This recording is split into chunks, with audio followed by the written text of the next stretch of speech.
एक पवित्र मंदिर जहाँ हर कोना भक्ति और विश्वास से गूंजता था।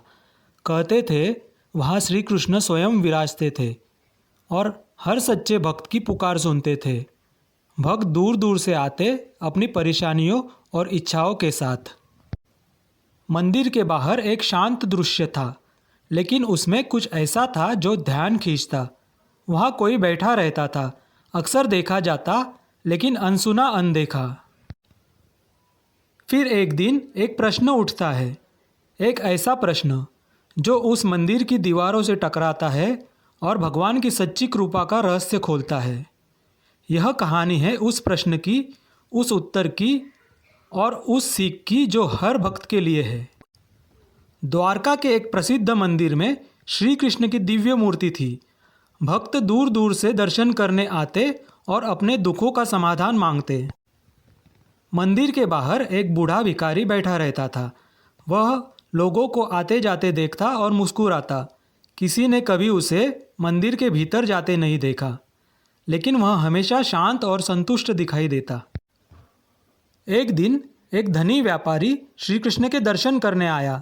उसने श्री कृष्ण के चरणों में गिरकर कहा, हे प्रभु, मैं रोज आपकी पूजा करता हूँ, फिर भी मेरे व्यापार में नुकसान हो रहा है। कृपा कर मेरी समस्याओं का हल बताइए। प्रार्थना के बाद जब वह बाहर निकला तो उसने भिखारी को बैठे देखा। उसे आश्चर्य हुआ कि यह बूढ़ा भिखारी मंदिर में क्यों नहीं आता। उसने भिखारी से कहा, तुम यहाँ हर दिन बैठे रहते हो, तुमने श्री कृष्ण से क्यों नहीं प्रार्थना की कि तुम्हारी गरीबी खत्म हो जाए। भिखारी मुस्कुराया और बोला, मुझे श्री कृष्ण से कुछ मांगने की ज़रूरत नहीं है, वे मुझसे हर दिन बात करते हैं। व्यापारी हैरान रह गया। उसने सोचा कि यह असंभव है। उसने चुनौती दी, अगर तुम सच बोल रहे हो तो श्री कृष्ण से पूछो कि मेरी प्रार्थना का उत्तर क्यों नहीं मिलता। भिखारी ने शांत स्वर में कहा, ठीक है, कल आओ, मैं तुम्हारे सवाल का जवाब दूंगा। अगले दिन व्यापारी फिर आया। उसने उत्सुकता से पूछा, क्या श्री कृष्ण ने कुछ कहा? भिखारी ने मुस्कुराते हुए कहा, श्री कृष्ण ने कहा कि तुम्हारी प्रार्थना का उत्तर तभी मिलेगा जब तुम दूसरों की समस्याएं हल करने लगोगे। तुम केवल अपने लिए मांगते हो और ज़रूरतमंदों की ओर ध्यान नहीं देते। व्यापारी का सिर शर्म से झुक गया। उसने महसूस किया कि वह केवल अपने लाभ के लिए श्री कृष्ण की पूजा करता था। उस दिन से व्यापारी ने अपना जीवन बदल दिया। उसने गरीबों को दान देना शुरू किया, भूखे लोगों को खाना खिलाया और दूसरों की मदद के लिए तत्पर रहने लगा।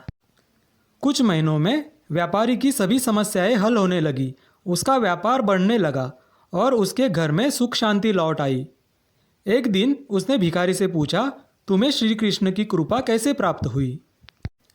भिखारी ने मुस्कुराते हुए उत्तर दिया, श्री कृष्ण मेरे पास इसलिए आते हैं क्योंकि मैंने कभी उनसे कुछ मांगा नहीं। मैं उनकी रचना यानी मानवता की सेवा करता हूँ। जब हम निस्वार्थ होकर दूसरों की भलाई करते हैं तब श्री कृष्ण हमसे प्रसन्न होते हैं। यही मेरी पूजा है। श्री कृष्ण सच्चे भक्त के हृदय में वास करते हैं।